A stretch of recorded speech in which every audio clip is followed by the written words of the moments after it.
He fell into a sewage pit by accident, but he never thought he'd end up a world hero. But on his way home, his body started freaking out. He began puking up some weird ass stuff. Back home, he was hugging the toilet, throwing up non-stop. Then a freezing chill hit him so hard he couldn't stop shaking. Blankets didn't do a damn thing. But here's the crazy part. When he woke up the next morning, his body was back to normal, and he felt supercharged with energy. Thinking he was fine, he just went to work like always. Showed up at the construction site, but he walked straight into a gang fight. One hit sent him flying off the 38th floor.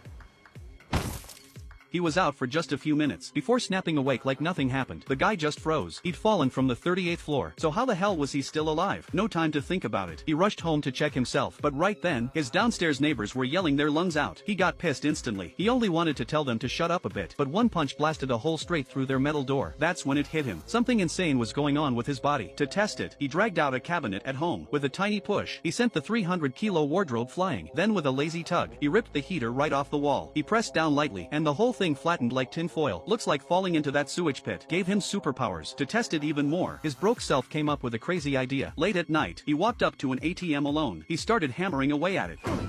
And somehow he ripped the whole machine, hundreds of kilos, straight out of the wall, then carried it home like it was nothing. With cash in hand, he hit the convenience store for all the ice cream he loved. He stuffed his fridge to the max. Then he went to change the bandage on his shoulder. But to his shock, the wound was completely gone, and his muscles looked even more jacked. While he was still freaking out, a scream exploded from next door. He stepped outside to see what was happening. He walked out slowly, and saw a bunch of thugs messing with his neighbor. He'd always been a quiet, timid guy, so he didn't dare jump in. He pretended he didn't see them and headed downstairs. But the gang leader didn't like his attitude. He slapped him right across the face, but he had no clue. That slap would be the biggest mistake of his life.